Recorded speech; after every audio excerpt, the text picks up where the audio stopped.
Welcome to this program. My name is Armando Arela. I'm the executive editor of La Opinión. Today, we have a special guest, Regina Brown Wilson. She's the executive director of the California Black Media. And we're going to talk a little bit about racial relations between Latinos and Blacks. And we're going to talk a little bit about the Stop the Hate campaign and the efforts of the state to stop hate crimes. So, welcome, Regina, and go ahead.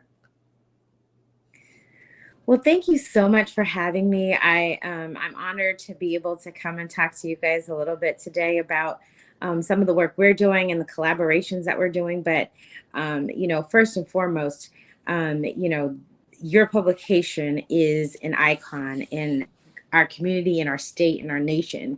And so I think it brings me nothing but joy to be able to come and talk about the state of hate, the new report that came out from the AG's office, and Black-Brown relations. I mean, I think we oftentimes hear and talk about Black-Brown collaborations.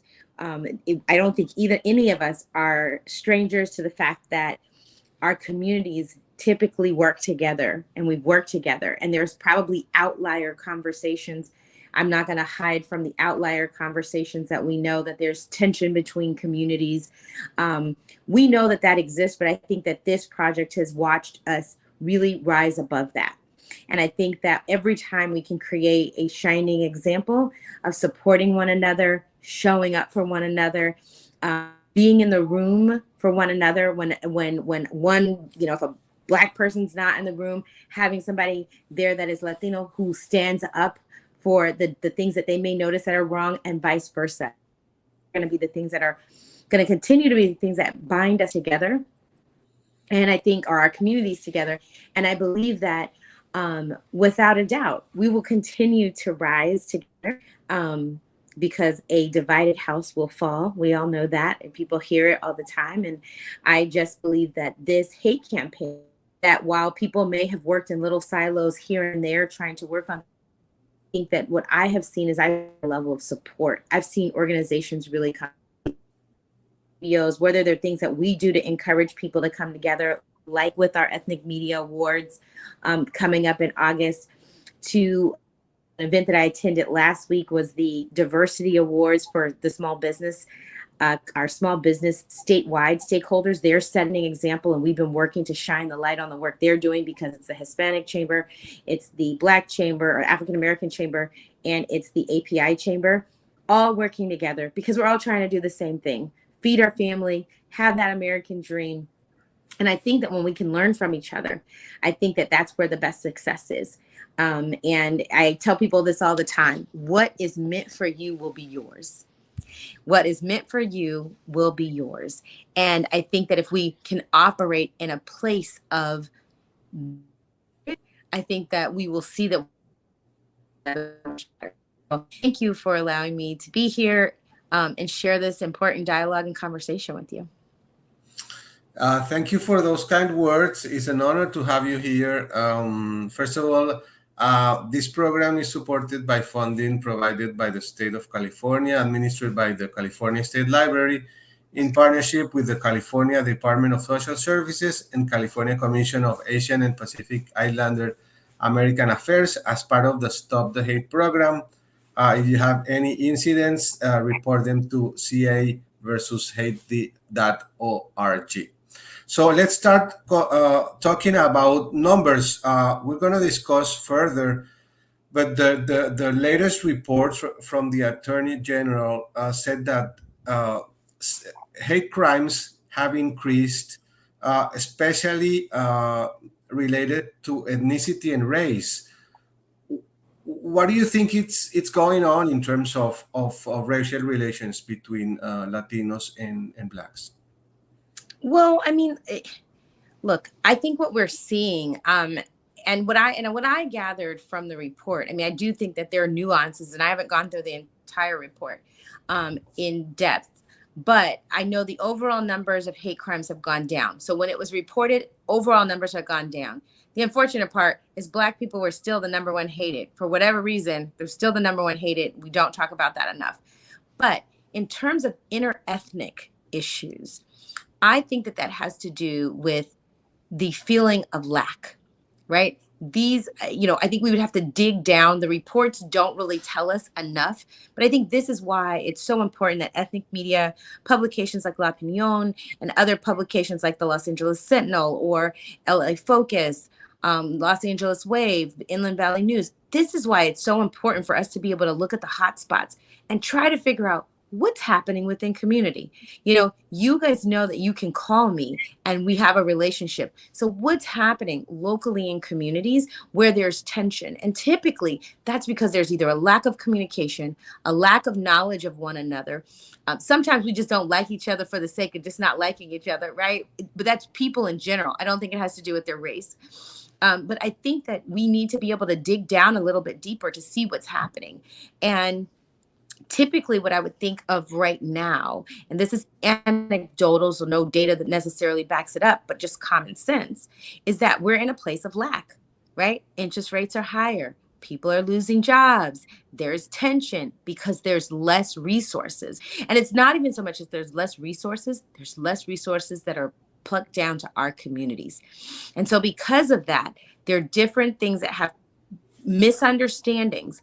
I can think of, there were issues with, there are some philosophical policy issues that I think are in play. We need to figure out how we go in the back room and handle those versus airing them out in a way that becomes super negative. Because I think that a lot of times, depending on certain philosophies, those can be the things that rise up. I have a friend and I won't mention his name because I didn't ask him, but he lives in an upscale community. Guess what? Upscale Black people, upscale Latinos, upscale white people, middle class families.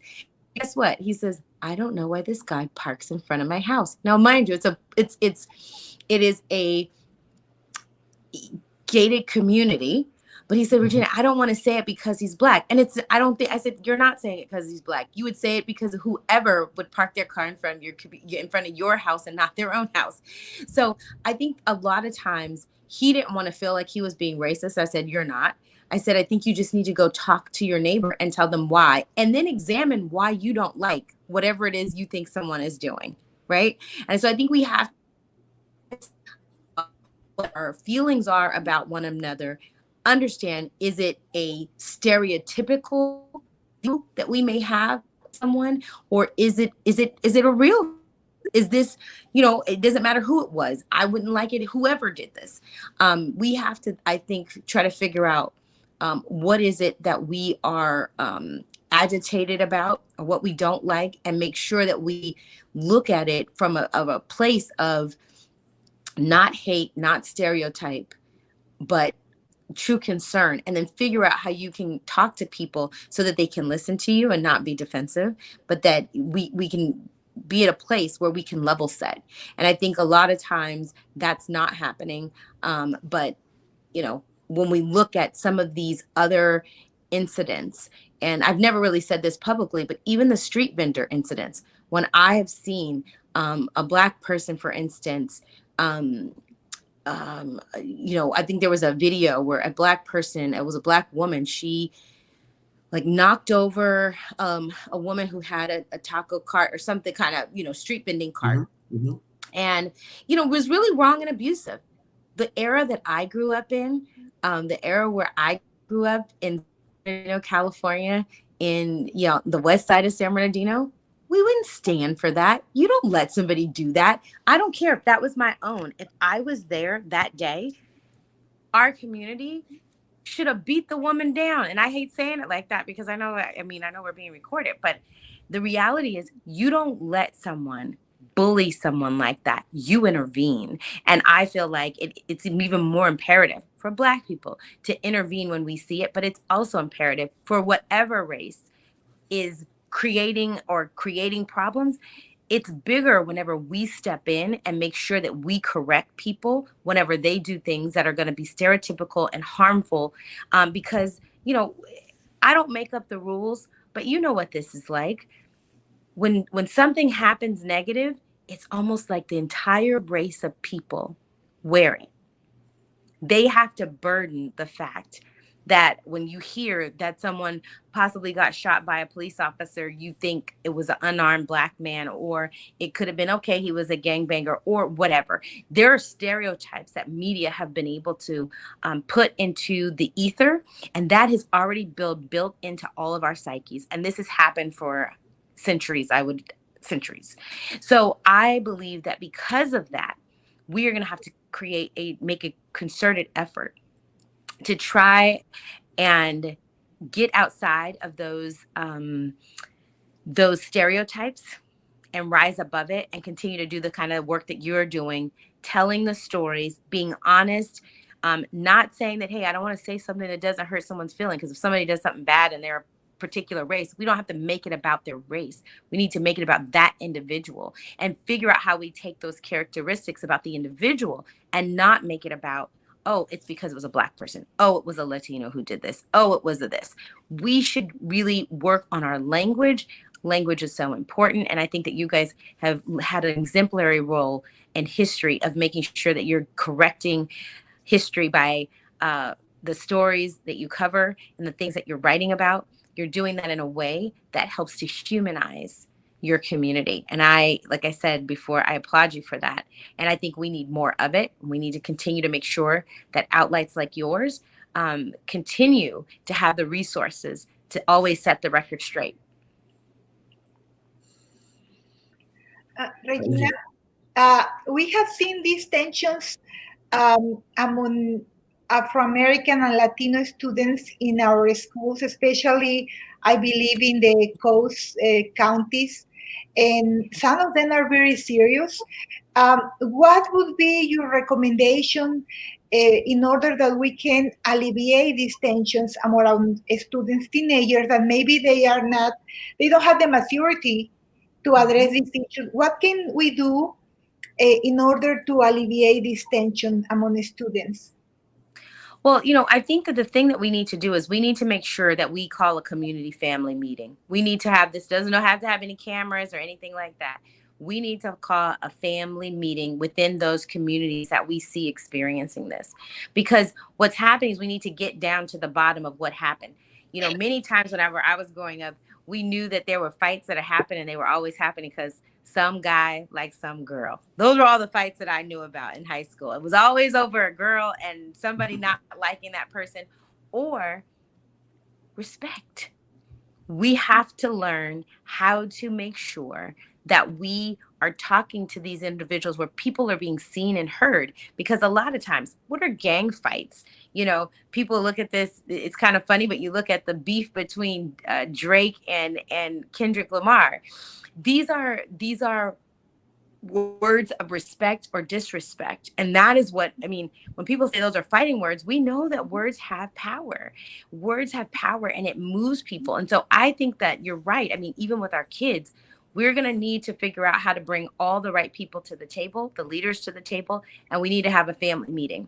And I think that we need to start looking at what the actual the issues are. So we need to kind of be able to say, where are the tensions coming from, right? Is it stuff that they're seeing on social media?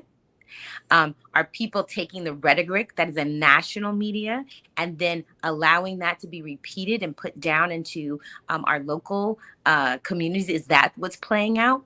Or is it, or is this a part of kids and what they're doing? And somebody was just mad because, well, he looked at me wrong or whatever, right? I feel like we're going to have that family meeting to kind of look at what's happening, bring the adults in the room, and come up with a plan to bring kids.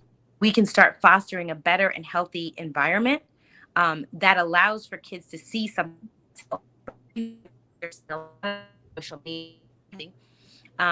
It's very difficult. I hear people all the time, well, tell parents to parent their kids. It is difficult to live in California, have kids, have to, I have one child that has made it and is grown, but I have two more that one has just been introduced to social media. And I have to continue to monitor the health, but I'm also working and running an organization. I run a job.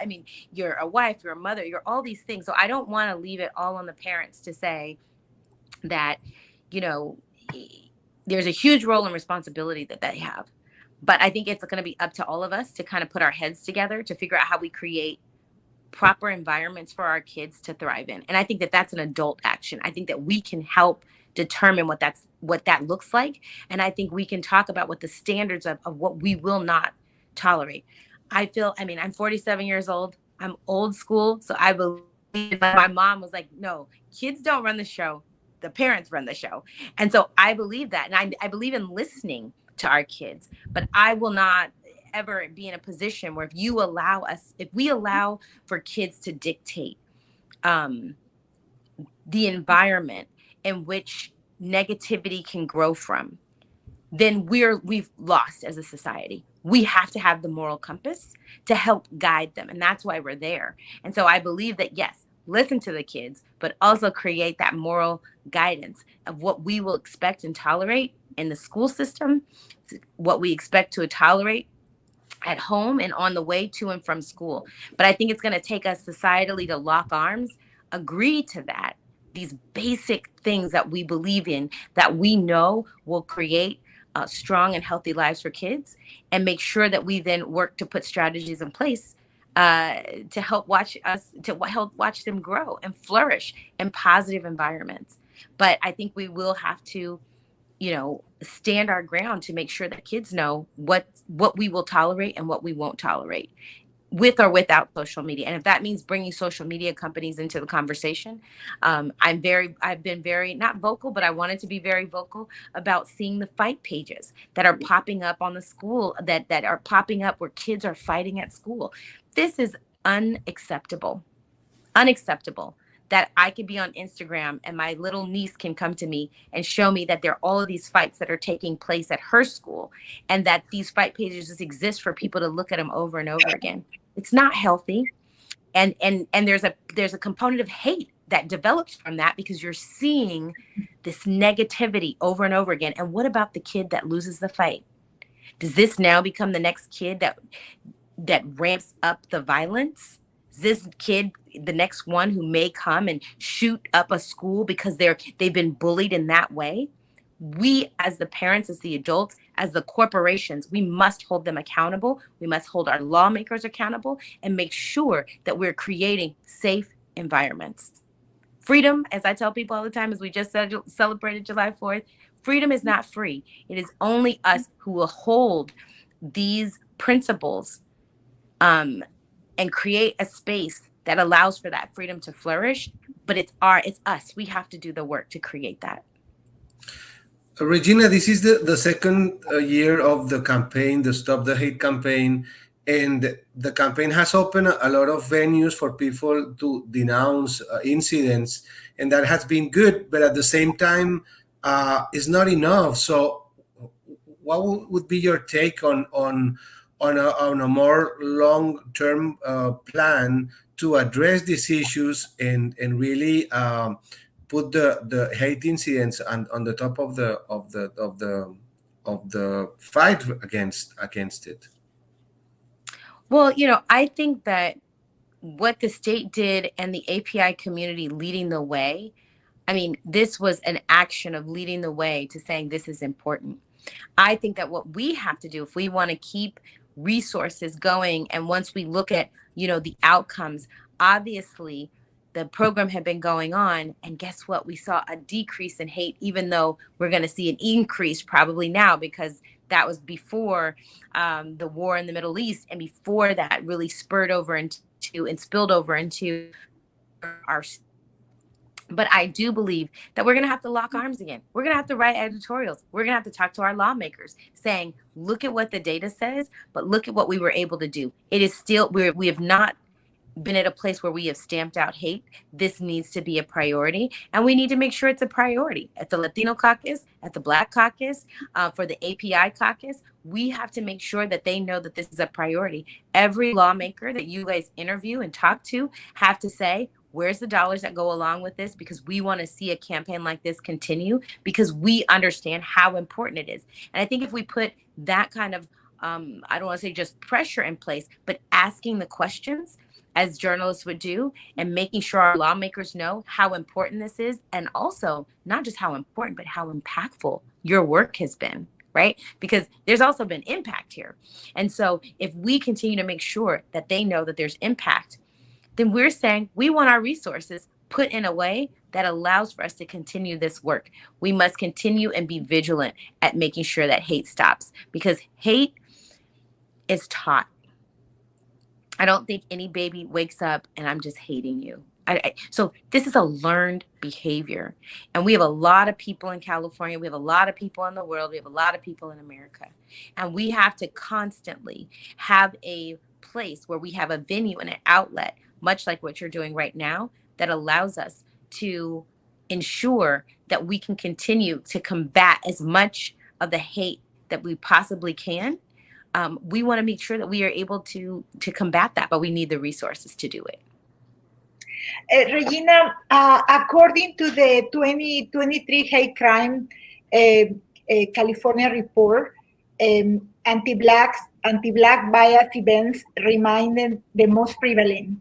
We saw a 20.6 decrease from 2022 to 2023. So, based in your experience, what kind of stories we can do as a ethnic media in order to help to alleviate this, to create more awareness about this bias? I mean, I'm not one for all the shotgun headlines, but I will tell you this. Right? We've been screaming this already, but I believe that if Opinión had an editorial board or anything that said, why are Blacks hated so much in California, right? And then dig into what that means and what that looks like and why people, and even people who would say, hey, I'll be off the record. I don't want people to know why I think that Black people are hated so much. I think that, you know, we're reporting them, but hate crimes in general are underreported, right? And I think that our numbers are higher just because, you know, whether we, I guess, feel like we can report. I mean, I think it's saying something to the fact that we think that we can report, but these incidents we know are happening. Some people don't report, so we know that as well. But I think that writing these very bold pieces to ask the question, why? You know, we're working on a mapping project right now. And although we have focused on mapping African Americans in the state, we are also taking all the other subgroups and making sure that we can look to see where hate crimes are. The only problem is the data doesn't give us everything that we need. And because of what you said earlier, we still need to be able to look at what are these individual incidences, right? Am I being hated because is it a hate crime because of what type of hate crime is it? You know what I mean? Is it discriminatory? Is it something that happens in school? Is it because of the use of the N-word? There's a lot of different things of why or what happens, or maybe what would constitute being a portion of a hate crime, or why would we report it? And so I think that we need to be able to look at that, though. And I think that being able to take that bold stance by writing those pieces that call it out, not just us, but calling it out, and making people look at their own biases. Why, you know, and not saying that, because I don't know that the report says that there's more Latino and Black hate or anything. I don't know that we will have that data because the way it's reported, we will not necessarily yet have the data, but that is one of the things that we're trying to look at, because that's what we want. We want to know, is there, I mean, I had a girlfriend who is Korean, and I didn't realize there was Korean and Hispanic or Latino tension around some of the restaurant owners. I didn't realize that there was tension in some communities there. And so I think that there's tension wherever we put people and we don't make sure that they have resources, because that is where the fights will happen, because there's people are all struggling for some of the same resources, and typically they're struggling for the same crumbs. So when you have that happen, I believe the government in some ways is like, hey, where can I find housing? If a new immigrant community comes to settle, where can we find housing, right? You come plop people down in a place, but you don't realize that people aren't watching the news the way other people are watching the news. So now you see this huge Somali community come into play, or a Russian, Ukrainian community come into play. And you have these people who will come into community, but guess what they've been hearing, if they have heard things on the news? the Russians are horrible. You don't save the Ukrainians. So now we create this beef, artificial beef within community, because national news sometimes seeps in and we don't have community knowing community. And I think that's why the community publications are so important, because we will come to each other's festivals. We should or invite each other. We need to do a better job at always making sure we extend that olive branch the best that we can. And I think those will be those unique ways where we'll be able to tell the stories, but figuring out, a lot of times why it's happening is going to take the reporting. And I know that that's expensive and we need the resources to really figure out what the why is, but I think the first step is acknowledging that it's there and then trying to see if you can find out if people will tell you why is this a problem and how do we solve it? What's our role in solving it? What would be the best role of media, and specifically of community media, in kind of bridging solutions between communities, you would say? Well, I think the first thing is being able to get on the call and break bread. I mean, I think that everybody eats. Food is a common, and I know oftentimes state governments like, we don't pay for food or what have you, but the reality is we need to find those funders that are there and we need to break bread, right? We need to say, you know what, Regina, the next time you're in LA, I want you to come by. And these are those things that once you just start doing it, and it doesn't even mean that you got to have a big old meal. It doesn't have to be that. It could be, let's go meet and go have coffee. I don't drink coffee, but let's go meet and let's go. I want to take you to my favorite taco place. And I may say, I want to take you to my favorite, soul food restaurant. That's being stereotypical, but I'm just saying, I want to take you to my favorite places, whatever. Right. And then we just have discussions so that sometimes it's going to happen organically whenever we do that. And I know people want it to happen tomorrow, but hate wasn't developed in a day. So we have to get a place where it's unlearned, and we have to start working and breaking down those barriers a day and action at a time. And I tell people all the time, it's about the actions that people take. And then you take 1,000 small actions and now you have one big impact because of all those small actions that were taken. You don't have to do a big impact tomorrow, but it's the small actions that are going to be long lasting and sustainable. And those are going to be the things that help us reduce the hate that we're seeing in community. And at least our leaders at best are able to be the voice of the community. I think about people like my father, who is still kind of considered, in many ways, I dubbed him this, but I think other people believe it too, that he's the godfather in the Inland Empire, because he took a moral compass to look at issues, and he will talk to anyone. He sat down with the drag, what's it called? The drag, whatever it's called, of the KKK, drag gang, whatever. Whatever, yeah. Yeah, but he sat down with him. He wasn't afraid. He said, look, I'm going to let you know we have workers at Kaiser. We have the right to be able to be here, and you stay out of our way and we'll stay out of your way. I mean, he was always being that moral compass, and he always studies, and he still studies to this day. And so I take a lot of my cue from him in terms of leadership and making sure that my faith in God, my faith helps to lead me so that I'm always leading in a place of love. And I try to make sure that I'm leading in a place of love. Regina, do you expect an increase in the number of hate incidents during this election year? If there is a connection? Well, I mean, I think that there's so many things that are going on in the world that, I mean, there probably will be a rise of hate. I mean, there will be, because we have division and we have tension. We have people who want to go one direction, and we have another group of people who want to go a different direction. The question is, can we bring back civility so that we can disagree and not hate at the same time? Because I think both can happen. We have to get to a place where we disagree, but I don't hate you because we disagree, right? Mm-hmm. I'm not going to say hateful things and do mean and hateful things because we disagree. And I think that we should be capable of doing that. And I think our elected officials and leaders need to be able to do that. And I think our media, our mainstream media that has our social media companies, I know we say we have a free and open internet, but certain algorithms are targeting certain negative things to people, and it's exacerbating the problem. And I am a big free speech, even the speech I don't like. But I also am looking for a fair level playing field, because we have to make sure that our communities are not being fed poison because algorithms like the poison.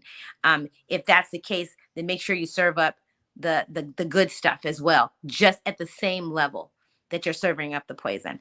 And I think that that's a responsibility, but a fight that I think we're going to be in with even social media companies and more, having a moral compass and our lawmakers and what they're trying to do to try to even, regulate our social media companies that people have used.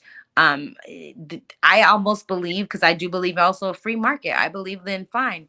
If it is a free market, then go ahead and invest in us the way you help to invest and create opportunities for these folks to create all this audience that has led to, concentrated wealth, but it's also led to fragmentation of our society. And I often tell people, I feel like we fired all of the air traffic controllers, and we're basically saying, let the information land where it may. And I don't think we would do that in the FAA.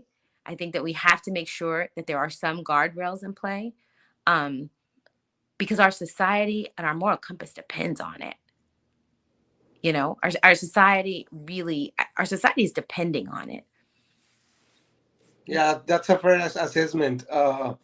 We've been discussing over and over about the power of the social media landscape, and we really feel really vulnerable in terms of the goal that we have towards society. So finally, Regina, what would be your message for the Latino community in terms of getting along with the African community, and in terms of building bridges for construction of a better society? Well, I think that it's going to take, like I said, it's going to take a constant communication. I think it's going to take those times, like I said, you think about it. It's just like, when I got the call to come, I could have easily, how people are, you ask them to, can you come do this? And they're like, no. I immediately said yes. And I was making sure, I have a hair appointment after this, and I was making sure that I canceled another appointment, because I was like, it's that important to be here. It's that important to show up for you. And so, I think those actions, like I said, are going to be the things that we need to do. And when we can be there for each other, even when each other is not in the room, and understand that, say, hey, I hear that you're saying you want to figure out how to talk to the Latino community, but what have you said? Are you talking to the Black community too? When you do that, these are those actions every time. And that will be that when we say Black, brown, and people talk about it, that will be a two-way street. And I think if we continue to do that, I think that's going to be the thing that helps to build bridges over and over again. And, when I'm in LA next, I hope to take you to, if you come to the Inland Empire, I'll find a place and I'll take you. I like crepes, so I'll take you to a best crepe place. But I think that having those experiences over and over again are the things that help to build bridges. Thank you so much, Regina. Thank you for your participation. Thank you. Thank you.